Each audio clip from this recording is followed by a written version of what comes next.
Welcome to Mindscapes. We're from Live Oak Studio at Texas State University, where we explore how design shapes our mental and emotional lives. I'm your host, Nadim Adi, professor of interior design at Texas State University. Today I'm joined with Alex Pearson, founder and family consultant at Space for Children, who brings her unique insights and experiences to our conversation on design and mental health. Thank you for being here. Thank you for having me.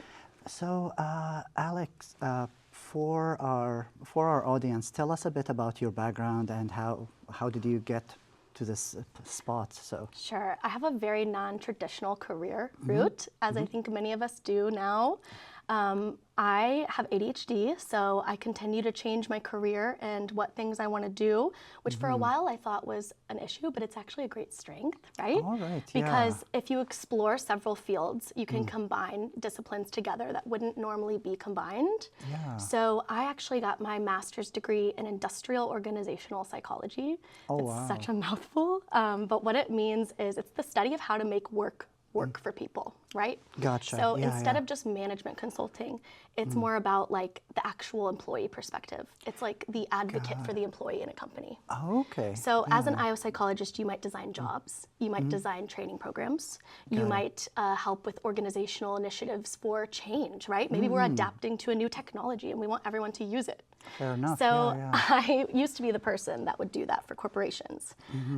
I then sort of took my career into a neurodiversity track. All right, And I yeah. decided, okay, well, what about people making workplaces better for people with, different experiences? What if I have ADHD or autism? Is that going to make it harder for me to get a job? Yes. Fair enough. Is that going to make it harder for me to interview? Yes. So we find all these barriers, and I worked really hard on trying to solve all of them. And then I burned out. Fair enough. So Fair I enough, tried to work yeah. very hard and change the whole world, and I ended up needing a break. So I took 2 years as a sabbatical to preschool teach. All right. Okay. So So that's quite a shift, but I think that's in a way kind of maybe we're glad you burned out because you kind of ended up in the mental health and design space, That's right? right. Yeah, That's yeah. right. And I didn't know what magic was waiting for me, right? Gotcha. So yeah. I start working at a preschool as an assistant teacher. In 3 months, I was told, you have to be a lead now. Oh, wow. So Yeah. didn't really have formal training as a preschool teacher, but I had a lot of training as a corporate trainer. Gotcha. So, yeah, yeah. Well, so I close felt enough, yeah. like I could create curriculum. I felt like I could figure out who the expert is to talk to figure out what to teach these children. Yeah. So they're 2 years old, Oh, and wow. I spent 2 years teaching toddlers how to become. And it's very interesting because toddlers have a very different learning track than any adult would. I can imagine so. Like Yeah. we're at the other end of the age range, so our students are usually young adults in That's their right. own right. So That's right. Yeah. That's right. But many of us don't know that from 0 to 5, 90% of our brain is forming. Yeah. So by 5 years old, 90% of your brain structure is already built. Gotcha. Yeah. So those first 5 years of life, it's critical to learn, how do I become? What is a relationship? What is a home? What is Yeah. a school? What is expected of me? All right. Okay. Right? Yeah. So it creates all these questions. So as a brand new preschool teacher, of course I put my all into it. And I Yeah. spent every single day testing new ideas for inclusion Fair enough. Yeah. and for community. Yeah. Because I did some research, and guess what I found out? Good. I did some research, and I Yeah, found yeah. out children don't need academic learning when they're 2. Oh, fair enough. Yeah. That's true. Yeah. Right. So Yeah, when yeah. they're 2, they need to learn things like emotional, Yeah, support yeah. things. They need to know what emotions are. They need to know what they're doing on this planet and what their mommies and daddies are doing. Yeah. Yeah. My yeah. children would cry every morning. Where are they going? Fair I enough. was like, yeah. oh my yeah. gosh, you guys, they're going to work. Let's talk about it. Yeah. So I invited their that's parents to good. come talk about their jobs. Oh, that's cool. Anyways, Yeah, I was yeah. given a classroom of 15 children, no curriculum. I was Wow. told this is emergent learning. Yeah. Children develop at the rate that they develop. They're Got it, yeah. constructivists. They yeah. construct their own world. They construct their own learning. You don't have to do it. All right. Yeah. So here's what I learned Yeah. as a preschool teacher. I learned that your environment matters more than your teaching. Fair enough. Right? So we're talking about mental health. We're talking about interior design. Yeah. My job was to design a new environment for 14 toddlers every 3 months. Oh wow. And like piggybacking on that, so how do you think, how do you think mental health or emotional well-being kind of factored into that facet of designing an environment for toddlers? Such a beautiful question. So kind of going back to what I worked on before, I was really worried about how we're designing environments for adults for a long time. Yeah. So I was thinking about, okay, what are the 3 main stressors that stress people out at work? And how can we design for that? So one thing is ambiguity. People don't like ambiguity. Oh, yeah. People also don't like when there's no transparency. So they don't like feeling like, I don't know what is going on. People also don't like, so they don't like that. They also don't like when they have no control over how decisions are made. Adults really want jobs where they can have some say. Like, tell me what to get done, but don't tell me how. Exactly, so a sense of autonomy in a way, right? So autonomy is actually the central element of my entire work. It's about building spaces that 2-year-olds can create and maintain themselves. Oh, that's fascinating. Because I learned as a preschool teacher that one of the feedback I was given as a teacher that really made me feel like I was doing the right thing is my boss said, you know how to use your room as a teacher. She said, your room, your classroom is your 3rd teacher. All right. And I'm guessing that would be like the moment where you realize, okay, there's a huge impact for the built environment within design and the human experience, Massively, right? because at the age of 2, you're developing so rapidly in like 5 different categories at the same time. Fair enough. Yeah, so my job was to track their development also, to look at like how is their communication improving or changing? How is their fine motor skills changing? How is their gross motor skills changing? So I had to build a classroom that literally mirrored the 5 major components of learning, right? So it's like, here's a space for art. Here's a space for big body play. Here's a space for the kitchen and the dramatic play. Oh, wow. You see? So you can theme it. And then I started to think about how really preschool is just Disneyland. Fair enough. Yeah. Right? All right, yeah. Think about that for a sec, right? So Disneyland was designed to be, you know, all of these worlds in one world, only the worlds are separate enough to maintain the illusion. Oh, right, gotcha. Yeah. Right. Oh, makes sense, yeah. So if I'm in Tomorrowland and I'm thinking about the future and space and science, I'm not thinking about princesses and fantasy. Yep. Right now. Enough. Yeah. So that's over there, because that's for later. Gotcha, yeah. You see? And that's kind of how you approach designing the classroom in a sense, and right? homes. Yeah, So and I took homes, all these ideas about school, and I had a lot of parents in my class say, how do you do this? What are you doing? Why do my kids come home? How do they know what sad is? Oh, right. They're like, my kids will come to me and tell me they're sad and what they need, or they'll ask me if I'm sad, or like, what's going on? How are you teaching my toddler that?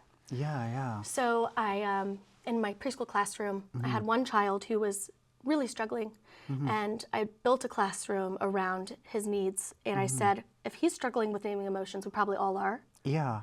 So I created emotion posters for the major emotions, and the children learned through this environmental approach of putting the posters on the walls, right? Right, yeah. At their eye level, so they can see of children that look like them, that are experiencing emotions that they experience too.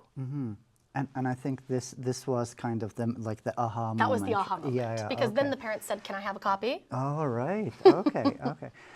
And that's really interesting, I think, because you're mentioning you're putting charts and the kids kind of point out to all of that, and I believe we do something similar in health spaces but with usually a paint chart or something. So you see you see the different faces of you know, all of that stuff, and the person can point to them and say, well, on a level from 1 to 10, how painful is it? Yes. Yeah. Yes. Oh, this is fantastic. And we think, you know, I just actually thought of this when you said that. It's also true that students or children with learning disabilities or disabilities with speech components, they also use that same method of talking, right? All right, They need something to talk to you through. So they need a device, or they need, you know, images where they can show you this is what I need right now. All right, okay. So this is fantastic. I'm getting a lot of insight to the human experience at an early age, I suppose. So that's wonderful. So I think just kind of like to close out really quickly is, what do you think, could you give us a quick example of something that worked really well and something that you thought it's going to work well but didn't really work super well? Oh, interesting. So Do you mean like in the classroom or in a home?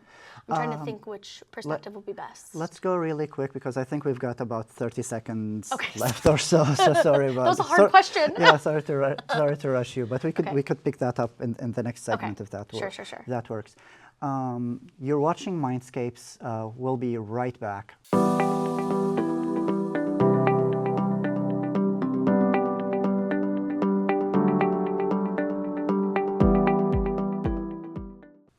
Welcome back to Mindscapes. We're continuing our conversation with Alex Pearson on design and mental health. So, Alex, was there any kind of specific design elements, things like light or a certain texture or a certain color that you think made the biggest difference in your approach?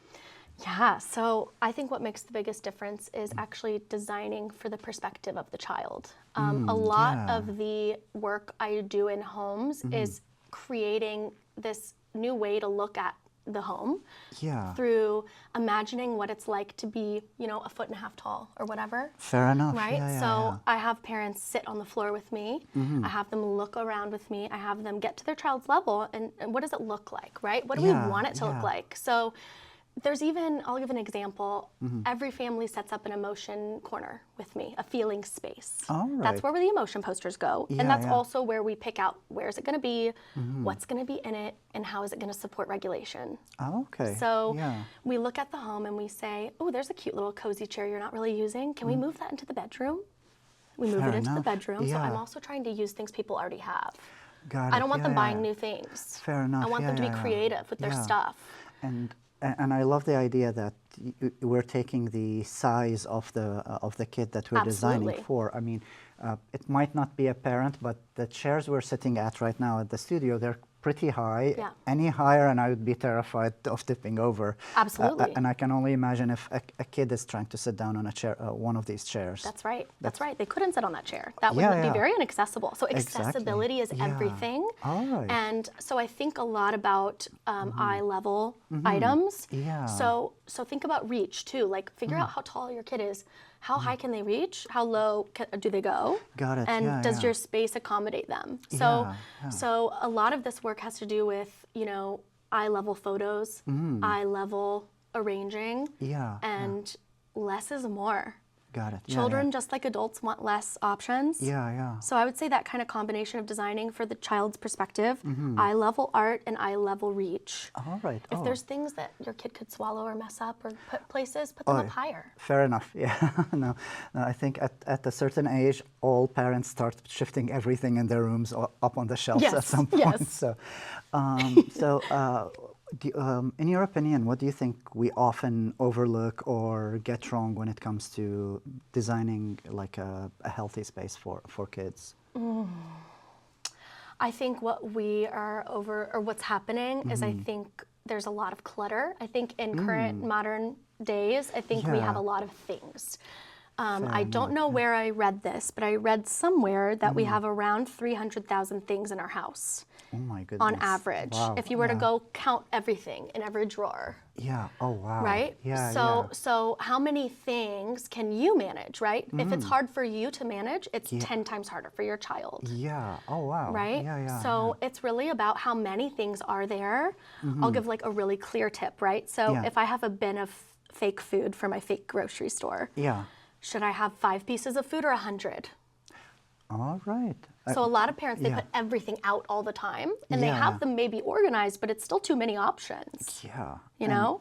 Go ahead. And that's overwhelming to a kid with no mental health challenges, let alone a kid who's living, say, with autism or dyslexia or anything else, That's right? That's right. I think, you know, one more thing I want to say is autonomy and control. So for that child, you asked about lighting, color, design. How much can they control that, right? So I actually am putting lights down low because I want the kids to have access to the lighting. I want them to be able to change the lighting. I want them to be able to change the audio. So every feelings corner, it engages every sense. Got it. So I'm always making sure there's touch, there's feel, there's sound, there's smell. It's like, what does the child want to feel? Can they create that right now? Oh, fantastic. It's unlimited options. And I think you kind of covered our next question of your approach to creating or evaluating if a space is mentally healthy from a kid's perspective. But was there a specific project that you looked at and you thought, oh, this is how it should be, this is what people should aim for instance? Like, oh, there is a home I've been to where they don't need me there. Oh, right. Yes, so this is a child that was in my class who I loved and supported as a kid, but then I went to his home and I babysat him and helped his parents with things. His home is so fabulous. Oh, I'm like, this family understands, right? Cool. So that's only happened once out of, you know, the like 100 homes I've been to. Only one home I've been in and I was like, oh, this is already set up for success. Like, this mom knows what's up. She started to have challenges with her playroom when she had a baby, though.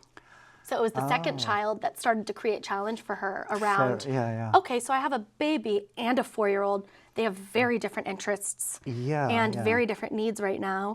And so how do I make my space work for everyone? Yeah, fair enough. So part of the work I do before I started this company is I would go babysit, but I would actually do this work while they were sleeping. Got it, So while the kids are sleeping, I'm organizing the home, I'm going through toys, I'm figuring out which toys need to be trashed or like which doesn't have a matching puzzle piece. So I'm going through everything and I'm helping. And I still could help that mom, but it took me 10 minutes to help her.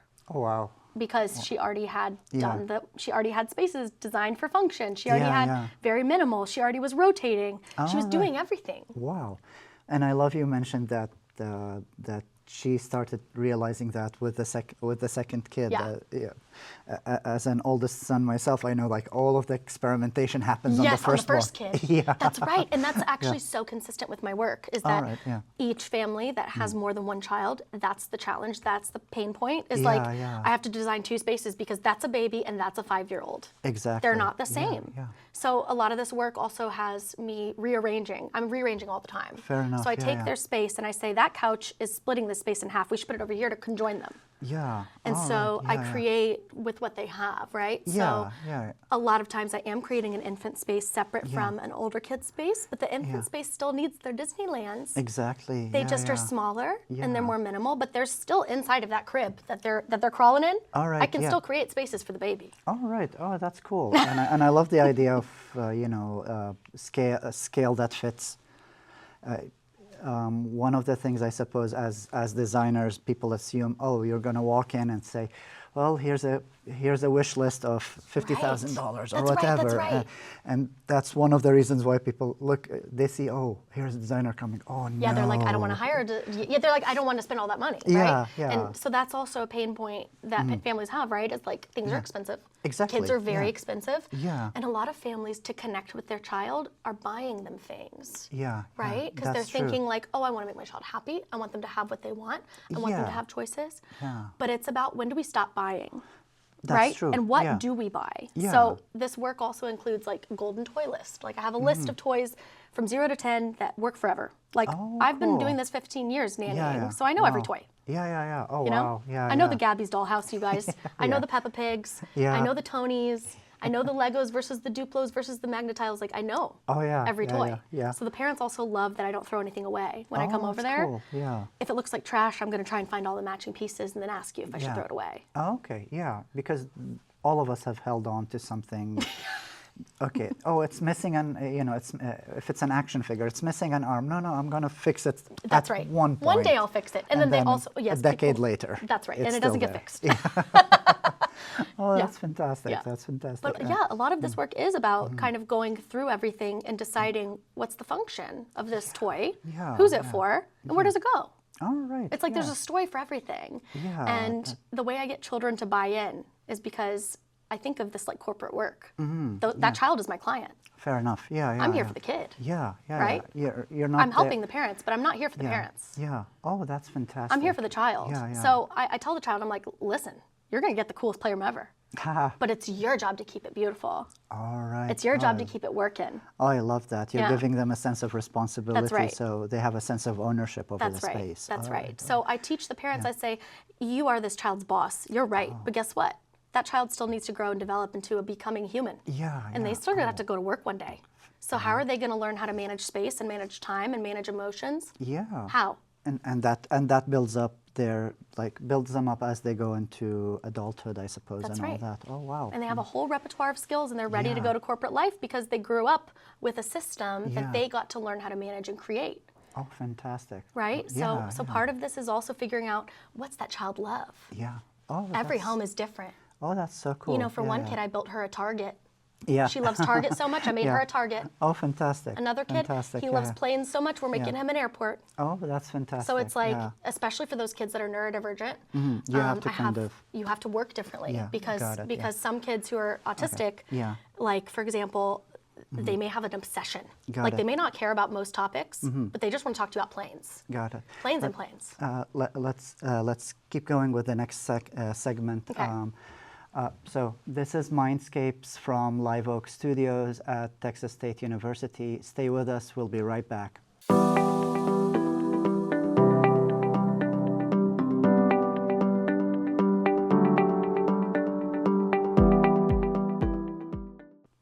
Welcome back. We're here with Alex Pearson exploring the connection between design and well-being. Alex, if there's one thing you could change about how we teach something like this, because oftentimes we see people, designers such as yourself, have a wealth of experience, but then you go to design school and that's kind of absent. So what would be the one thing you change when it comes to teaching people about, healthy spaces? Yeah. That's a great question. I will say I'm not like formally trained in design. I'm an organizational psychologist. So I would say Yeah. a lot of this work for me is more about systems engineering. It's like I'm Yeah. engineering space Yeah. for yeah. function more than Got it. for like, a certain look or feel or I just don't know all of the work that goes into like more formal design degrees, right? Gotcha. So Yeah, I have more of a psychological degree. So I'm Yeah. thinking about this always from a mental health perspective. Fair enough. Yeah. But I will say, here's what I think is really important. I think we should be talking constantly about making our inner worlds match our outer worlds, Oh, I like and thinking that. about the influence between those two places, and if they're aligned, right? Yeah, A lot of times, if we have struggles and troubles in our life, it's because our interior world isn't matching our exterior world, whether Oh. through the way we're talking about it or through the way we're acting. Got it. Yeah, yeah. Right? Yeah. So I think this work about space for children is about making that connection between the inner world and outer world so literal, Got it. right? Yeah, yeah. Kids are very literal. They have no other way to think. Fair enough. You So- want an honest opinion, ask a kid. That's right. Yeah, Like they want yeah. to talk to you about like, do you like ketchup? Like Yeah. they want to talk about the things that matter. Yeah, yeah, I love that. Yeah. So for them, it's like really comforting to see a sad face on a wall, and sad is loud. All right. Right, because yeah, yeah. this whole experience of emotion space is not about that space being the only space for emotion. It's about that space being a reminder to everyone in the home that this is allowed. Oh wait, right. I just Yeah, forgot. yeah. Oh yeah, I'm a human. I'm allowed to be mad. Fair enough. Oh yeah, wait, I'm yeah. allowed to be sad. Yeah, yeah, yeah. Like sad, mad, anxious are it's information that your Yeah, body is yeah. sharing with you to help you. Yeah. You know? And I love like you're kind of classifying the emotions. I immediately get the I'm immediately getting the The colors. connection, yeah, between the colors Yeah. and the Inside Out movie and all of that. That's So, right. yeah, Oh my yeah. gosh. Okay, thank you Yeah. for saying that, because the first ever lesson plan I put together was Inside Out themed. All right. Oh, this was not planned, by This was the not way. planned. Yeah. It was an Inside Out themed lesson plan Yeah. that I did for my kids, and I created a full week of emotion talks. Oh, and right. each day we did a different emotion, and then Yeah. a new poster would come out in the classroom. It was like, Oh. just dropped a new Oh, right. poster. Oh, wow. And the kids were like, whoa, what's the Yeah. poster? Yeah. And so we did Sad Day. And for Yeah. Sad Day, I gave everybody a big blue piece of paper and some glue for their tears. And they had to drop their tears all over the paper. It was crying, crying, crying, crying. This is called wow. process art, by the way. It's Yeah, like yeah. it's like a way of expressing yourself through art. Yeah. So Oh, wow. my children would glue the paper and cry, cry, cry. And we would just talk about how it's okay to be sad. What makes us sad? And we talked about it. Yeah. And then I then flew around the room like a fairy and gave everybody pixie dust. And I said, look at this magical, magical magic that came from your sad tears. Oh, cool. Because your sad tears allowed you to learn something. Yeah, Right? yeah, It's magical yeah. when you're sad. It helps you see something really important. Yeah, yeah, yeah, So exactly. experience is really important. And when we're talking about design, Yeah. what can you design? You can design an experience. You can Fair design a enough. space. Yeah. You can, like, all of that was designing something very special for them to go through. Exactly. My children were 2 and now they're 4, those Yeah. same kids. Yeah. They remember all those lesson plans. Oh, wow. And you're not supposed to be able to remember before 3. Yeah, Why yeah. can my kids remember though? Because it was meaningful. Yeah. And my kids, they'll be like, do you remember Mad Day, Miss Alex? Do you remember that day you played that mad music and we ripped up paper and then we made art at the end out of the ripped paper? Oh, wow. Yeah. Like, you told me when I'm mad I can rip paper, right? Yeah. So that's what it's cool. all about, Yeah. is it's like functional replacement behavior. Yeah, wow. If I'm really mad and my body feels crazy and I want to hit somebody, should I squeeze a pillow? Should I rip a paper? There you go. Yeah, You know? yeah, exactly. So a lot of this work is about what can I do? Not what can't I do, Yeah. but Like, what can I do? what can I work with? Yeah, because children, when they're 2, they can't process can't. So you can't Fair say enough. something like, Yeah. you can't run here. Guess Yeah. what they're going to do? They're going to run. Yeah, no. You have to say walking feet. Don't I know it? Yeah. Say, my feet are walking Yeah. slow. My feet walk slow. All That right, helps the yeah. child learn. And I think I love the kind of the approach to it. And nowadays, like my age, we didn't have social media or even Google when I was young. So I often tell my kids, well, I'm 100% confident I predate Google, Yeah. maybe the internet even. But with all of the technology that we're seeing, things like social media, our addiction to social media, and things like AI and emergent technology, Yeah. where do you see the relationship between, say, the spaces we inhabit and mental health in the future? That's just throwing it out there. I just want, like, cozy, wholesome childhood back. Like, Yeah. I grew up in the 90s, like, running around in my backyard, Yeah. jumping over the fence, running through the woods, building houses out of what Yeah. I found in the garbage. Yeah, Like, yeah. I was doing crazy stuff when I was a kid. Why is it Oh, pretty yeah. inside? Yeah. I'm confused why people are inside. I'm so confused. So here's what I think. 12 years ago, I worked on a research project in sub-Saharan Africa where I helped define what a toy is in sub-Saharan Africa, cool. right? Yeah. What's a toy? Like, what, because all these manuals we had to teach parents in America were all about toys. Yeah. In sub-Saharan Africa, there's not toys. It's like, Fair enough. we have what's in my house. Yeah. I have a bowl, I have a spoon. Yeah. You go outside, there's a stick and a rock. Guess what? Yeah. Those are toys. Got it. Because Okay. anything you can Yeah. use to create imaginatively, to Yeah. stack, to build, all Yeah. those can have different functions. Got it. Yeah. And kids are so creative. What happens? You buy them something and they play in the box, right? Yeah, that's true. It's like they really don't need all this stuff, Yeah, right? that's true. Kids That's are true. so full of wonder and imagination, and they're rapidly and wildly exploring that. So the first 5 years, your kids are going to try on clothes. They're going to be like, I'm an astronaut today, but tomorrow I'm, I don't know, a fairy. Yeah, I don't know, yeah. I'm Spider-Man now. Like, Fair enough, yeah, kids yeah. are constantly changing identity because play is the way they try on adult life. They're trying on adult lives. Gotcha. Yeah. They're yeah. testing. Yeah. So what do I want in the future? I want more wholesome childhoods where we have space and time to explore without this instant gratification of the internet. Like, Yeah. just put your things down. I do Shabbat. I'm Jewish. I have Okay, Shabbat every yeah. Friday. Yeah. I turn my phone off. All right. I don't use yeah. my phone from 5 p.m. Friday to 10 a.m. the next day. Oh, that's so cool. Every Yeah, week, yeah. and it's a ritual, Yeah, and it yeah. is so critical to my life. Yeah. And that's the time when I connect most with myself and with my partner, is when we're not touching our phone. Fair enough. So I think we should all try a 1 day a week. 1 day a week with no phone, and just go outside and see what your kid does with Yeah, yeah. absolutely nothing. Yeah. All right. Take them to a park. Yeah. Okay. Yeah. See if they can make toys out of something. Yeah, no. It's interesting when you mentioned like playing in the backyard and all of that, because nowadays I see it with younger kids. You tell them to go out and play in the backyard and they'll look at you like, I know. did I do something wrong? Or, My why mom am- said she was locked outside in the 70s. Yeah. Mom said her mom would lock the door and say, don't come home until it's dark. Oh, wow. That's amazing.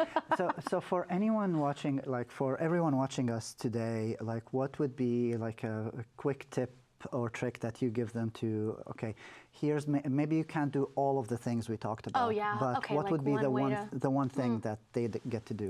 Okay, I want to really harp on the importance of play. I think we all need to play more. Got I it, think yeah. that we are dealing with a lot of stress during the COVID epidemic, I was really interested in like burnout and like anxiety and depression, and how the rates were like 70% of people were clinically testing for anxiety. Oh, yeah. So like a lot of us have experienced some mental health challenge now. Fair enough. And yeah, we've experienced some kind of trauma. Yeah. And one of the ways we can heal is we can play, and we can find our inner child. And whether we have a child or not, you have a child that lives in you that wants you to play with her or him. Got it, yeah. And I think we should all be creating space in our homes for those activities. We should all be coloring. We should all be moving and dancing. Yeah. We should all be building. We should always be creating. So I think the takeaway is find the time for yourself to play and have fun with all of that. So Alex, I want to thank you so much for a fascinating talk, and I don't think, you know, our time here gives it justice. I'd love to have you again. Yes, I would love. Yeah. I want to thank everyone. Thank you everyone so much for sharing our time here with Alex today. I think these conversations remind us that design is not just about aesthetics, it's about people and emotion and the memory and well-being. I want to say your takeaway message of find time to play, find time to do the things you love, that really resonates with us. So thank you again for sharing your insights with us, and thank you for all of our viewers who joined us here on Mindscapes, where we explore how design shapes our mental health and emotional lives. Mindscapes is produced at Live Oak Studio by the School of Journalism and Mass Communication in collaboration with the School of Family and Consumer Science at Texas State University. I'm Nadim Adi, and we'll see you again next time.